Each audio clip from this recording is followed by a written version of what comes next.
One is just a question of the universe. The universe could not exist without laws of gravitation, laws of motion, laws of thermodynamics, laws of fluid behavior, laws of heat flowing to cold. Where'd those laws come from?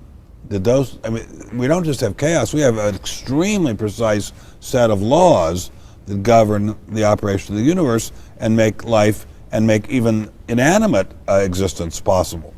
So where'd those come from? That's one thing.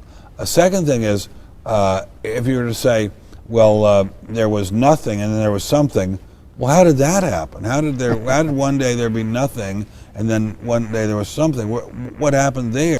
So here's a mind bender. What came before the Big Bang? The philosophers in ancient times used to say, how could something arise from nothing? It's one of the biggest hurdles to understanding the Big Bang. First, you have to buy into the premise that something was created out of nothing. You like Richard Dawkins, don't you? Well, I mean, yeah, I like him. Do you believe nothing created everything, a scientific impossibility, which is what he believes? You don't believe in a creator of all things? If he says that, I think it's a very strange thing to say. Well, he says it. It's insane. Nothing can't create anything because it's nothing. There has to be something in the beginning. Nowhere in our history of human reality has something kind of just appeared out of nowhere. Do you believe that nothing created everything? No, because nothing can perform actions. That makes no sense. What does Dawkins say about all this? And by the way, we also pointed out how incredibly designed the universe is and how incredibly designed life is. What does Dawkins say about all this in his book? Here's what he admits. And this is in the center of his book, around page 157 or so. He actually calls this the central argument of his book. Here's what he admits. He says, the appearance of design in the universe is overwhelming. Those are his words. He then goes on to say that there's no explanation for this design in physics. We have no idea how this could be so designed.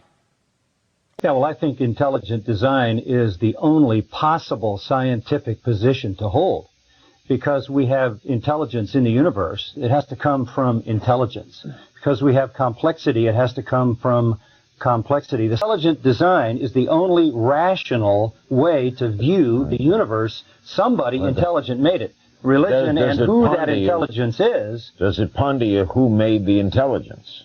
Who created the creator? I accept the Bible as the source, the authoritative source that tells me it was God, and something or someone has to be eternal, and the Bible says it is God who is the eternal one. But let's come to that first question, which has interested me because it's become a great focus recently.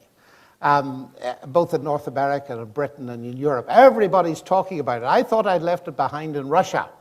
And that's the question, who created God?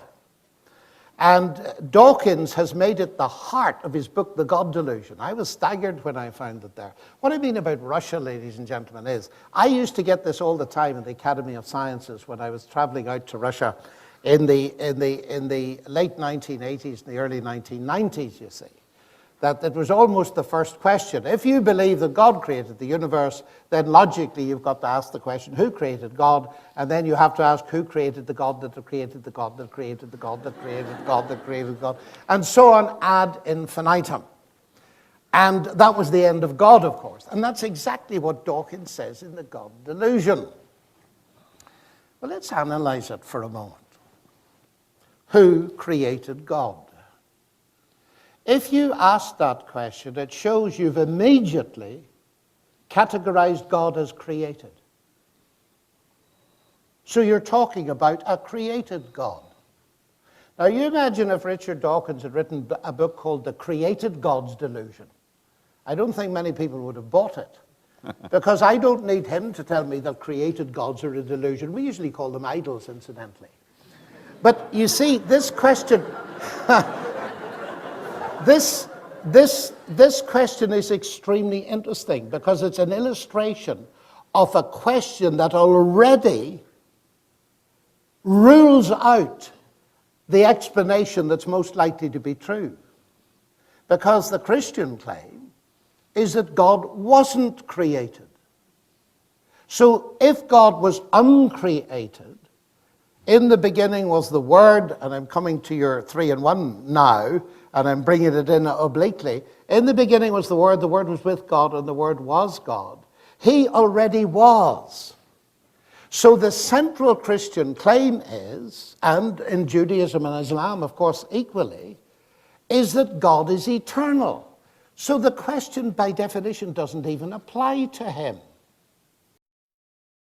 Well, it's an ancient debate. It goes all the way back to the ancient Greeks about the origin of life. Is it the result of a purely undirected process, a material process, or was a designing agent or intelligence involved in some way? And that's an ancient debate, and it's popped up all over again.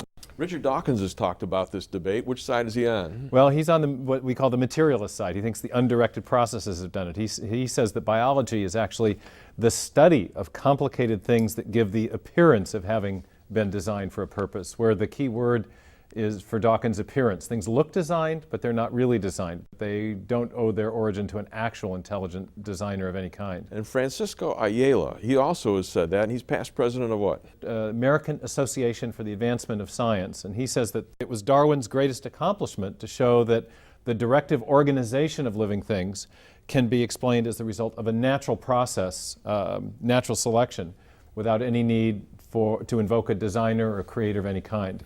Another place he says that Darwin gave us design, the appearance of design, without a designer. Now, give me the other side.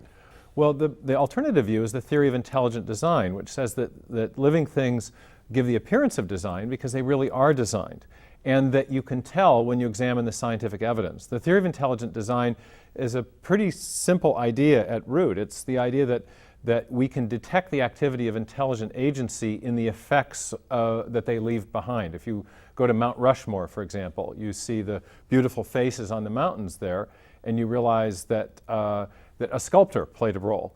Now, inside cells, we don't have little sculpted faces, but we have other indicators of intelligence, digital code, complex nanotechnology, little tiny miniature machines, things that we would in any other realm of experience attribute to intelligence. So our argument is that what we see in biology doesn't give just the appearance of design, it's actually giving us evidence of an actual designing intelligence.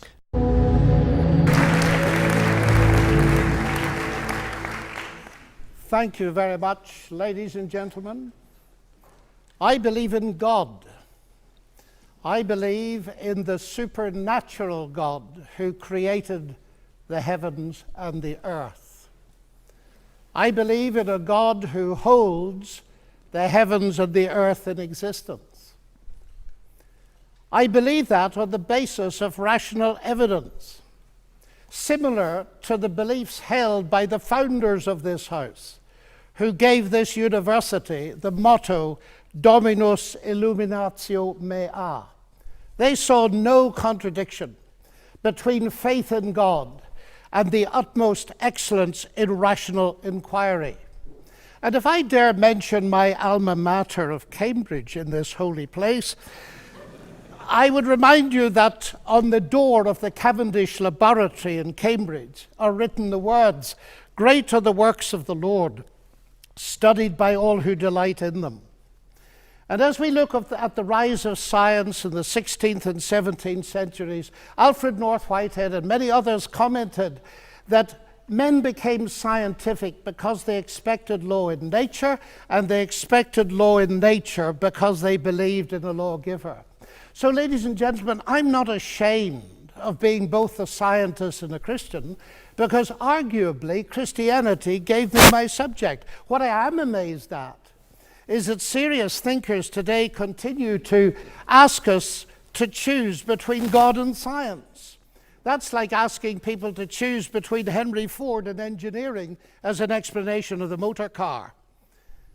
When Newton discovered his law of gravity, he didn't say, "I've got a law, I don't need God." No, he wrote the Principia Mathematica, arguably the greatest work in the whole history of science, because he saw that God is not the same kind of explanation as a scientific explanation. God doesn't compete.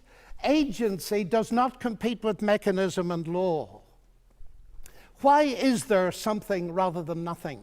Alan Sandage, the brilliant cosmologist who became a Christian in his 50s, said God is the answer to that question.